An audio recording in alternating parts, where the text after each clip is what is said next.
प्रिय विद्यार्थियों, मैं Prakash Chand Bairwa, assistant professor in ABST, government PG college Dausa. MCOM final ABST के पेपर कंपलसरी 5 जो एडवांस अकाउंटिंग का है उस पर हम चर्चा कर रहे हैं और आज हम चर्चा करेंगे पूंजी खाते पर प्राप्तियों व व्ययों का विवरण, statement of receipts and expenditure on capital account. द्विखाता पद्धति के अंतर्गत जो वार्षिक खाते बनाए जाते हैं उनके स्वरूप पर हम चर्चा कर रहे हैं। इससे पूर्व में हमने चर्चा की थी रेवेन्यू खाते पर और रेवेन्यू खाते के बाद शुद्ध रेवेन्यू खाते पर हमने चर्चा की थी। रेवेन्यू खाता बनाने के बाद उसका जो बैलेंस होता है वो शुद्ध रेवेन्यू खाते में ट्रांसफ़र कर दिया जाता है और शुद्ध रेवेन्यू खाते के बाद हम पूंजी खाते पर प्राप्तियों व व्ययों का विवरण तथा सामान्य चिट्ठा ये दो खाते बनाते हैं। तो हम पहले बात करेंगे पूंजी खाते पर प्राप्तियों व व्ययों का विवरण। द्विखाता पद्धति के अंतर्गत चिट्ठे को दो भागों में बांट दिया जाता है। प्रथम भाग में स्थायी संपत्तियों व स्थायी दायित्वों को दिखाया जाता है तथा इसके द्वितीय भाग में अन्य सब संपत्तियों और दायित्वों तथा प्रथम भाग का जो शेष होता है उसको दिखाया जाता है। चिट्ठे के प्रथम भाग को पूंजी खाते पर प्राप्तियों व व्ययों का विवरण, statement of receipt and expenditure on capital account कहते हैं तथा इसके द्वितीय भाग को सामान्य चिट्ठा, जनरल बैलेंस शीट कहते हैं।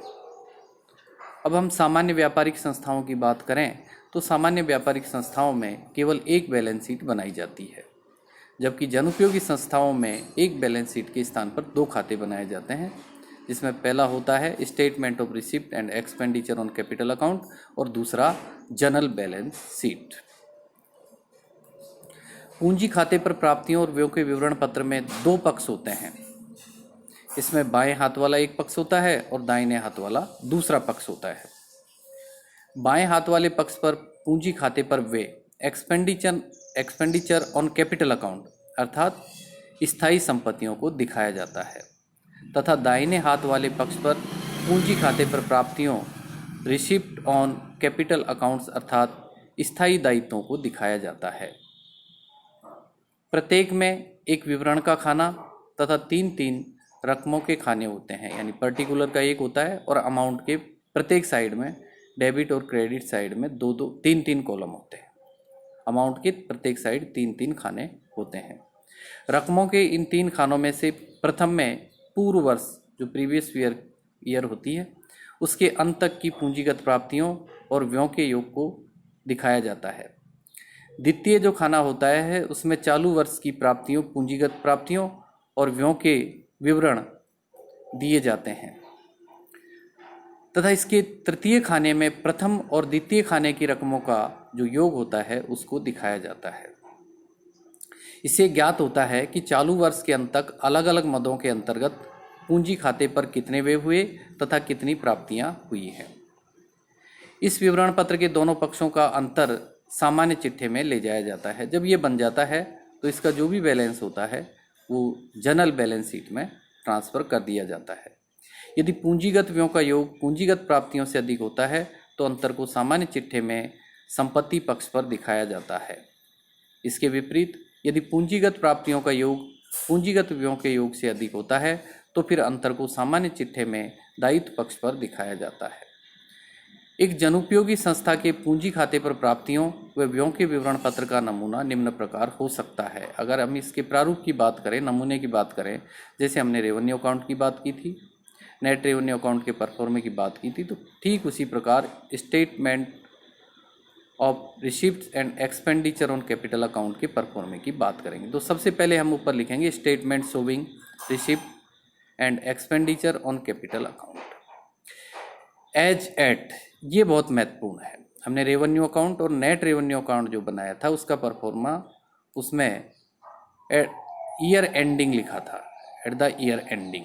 ईयर एंडिंग का मतलब वर्ष के अंत में बनाया जाता है, लेकिन बैलेंस शीट्स या statement of receipt and expenditure account उस निश्चित तिथि को बनाया जाता है, जैसे 31 मार्च है तो 31 मार्च की स्थिति को ही प्रकट करता है, पूरे साल की स्थिति को ये प्रकट नहीं करता है, इसलिए इसमें एज एट दिखाया जाता है, एज एट 31 मार्च 2020 जैसे। तो 31 मार्च 2020 की स्थिति को ही प्रकट करेगा, पूरे साल की नहीं।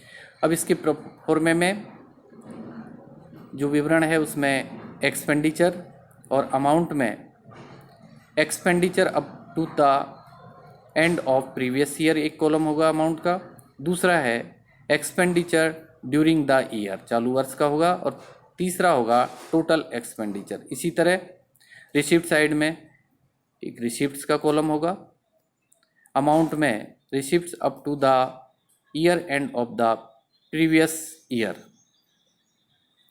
दूसरा होगा रिसिप्ट ड्यूरिंग द ईयर, और तीसरा होगा टोटल रिसिप्ट्स। तो इस तरह ये इसके प्रत्येक साइड में एक एक विवरण का और 3-3 अमाउंट्स के रकमों के खाने दिखाए जाएंगे। इसके बाद हम इसके एक्सपेंडिचर साइड की बात करें तो सबसे पहले दिखाएंगे इंटेंजिबल असेट्स, और इसमें प्रिलिमिनरी एंड प्रमोशनल एक्सपेंसेस को दिखाएंगे। तो पहले हम डेबिट साइड इसके एक्सपेंडिचर साइड की बात कर लेते हैं। इसमें आगे हम दिखाएंगे कॉस्ट ऑफ लाइसेंस, लाइसेंस की कोई लागत है, अदर एक्सपेंसेस हैं टू बी स्पेसिफाइड जो हैं उनको हम अदर एक्सपेंसेस को दिखाएंगे।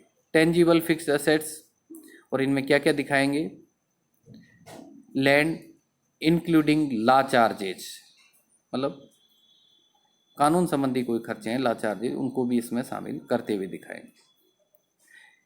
इंसिडेंटल टू एक्विजिशन, इसमें बिल्डिंग प्लांट और मेंस को दिखाएंगे। Services, service connections, transformer etcetera ये दिखाएंगे। इसके अलावा meters and fees for electrifying under act, general equipments और other items to be specified जो दिए हुए हैं, और फिर टोटल एक्सपेंडिचर दिखा दिए जाएंगे। इसी तरह हम रिसीट्स की बात कर लें, रिसीट साइड में तो सबसे पहले हम शेयर कैपिटल दिखाएंगे, और शेयर कैपिटल में भी सबसे पहले इक्विटी शेयर दिखाएंगे। Equity share of rupees each, जो अमाउंट होगी वो लिख देंगे, वो 10 का भी हो सकता है, 100 रुपये का भी हो सकता है। इसके बाद preference share of rupees each, पूर्वाधिकारांश जितने का है वो दिखा देंगे रिसीट साइड में। इसके बाद कैपिटल रेवेन्यू, और कैपिटल रेवेन्यू में forfeited share account, security premium account, other reserve to be specified, अन्य कोई रिजर्व भी हैं तो वो हम दिखा देंगे। इसके बाद हम लोन कैपिटल को दिखाएंगे, और लोन कैपिटल में सबसे पहले दिखाएंगे डिबेंचर्स, उसके बाद में अदर सिक्योर्ड लोन्स, उसके बाद अनसिक्योर्ड लोन्स, फिर एडवांसेज, और फिर अदर कैपिटल रिसीट्स कोई हैं तो उनको हम दिखा देंगे, और इनका टोटल रिसीट्स के रूप में कर दिया जाएगा। तो इस तरह का ये इसका ये परफॉर्मा है। इसमें जो जो भी मदें होंगी उनको हम इस परफॉर्मे में लिख देंगे। एक बिजली पूर्ति कंपनी में उसकी पूंजीगत प्राप्तियों व व्ययों को पूर्वोक्त विवरण पत्र के स्वरूप में प्रदत्त नहीं किया जाता है, बल्कि निम्नलिखित 2 विवरण पत्र अलग अलग बनाए जाते हैं। बिजली पूर्ति कंपनी में एक अलग से विवरण पत्र बनाया जाता है, जिसमें निम्नलिखित 2 विवरण पत्रों को हम अलग अलग दिखाते हैं। वो इस प्रकार है, पहला है अंश व ऋण पूंजी का विवरण पत्र, statement of share and loan capital, तथा दूसरा है पूंजीगत व्ययों का विवरण पत्र, स्टेटमेंट ऑफ कैपिटल एक्सपेंडिचर। इन दोनों विवरण पत्रों के योग सामान्य चिट्ठे में संबंधित पक्ष पर अलग अलग दिखाए जाते हैं। अंश व ऋण पूंजी के विवरण पत्र का योग सामान्य चिट्ठे के दायित्व पक्ष पर दिखाया जाता है, तथा पूंजीगत व्ययों के विवरण पत्र का योग सामान्य चिट्ठे के संपत्ति पक्ष पर दिखाया जाता है। तो इस प्रकार ये जो आज हमने बात की पूंजी खाते पर प्राप्तियों व व्ययों का विवरण, statement of receipts and expenditure on capital account, और तो द्विप खाता पद्धति के जो वार्षिक खातों के स्वरूप है इनको भी समझना बहुत आवश्यक है। ये अगर अच्छे से समझ में आ जाएंगे तो जो सवाल होंगे वो भी बहुत आसानी से समझ में आ जाएंगे। आज के लिए इतना। धन्यवाद सभी का।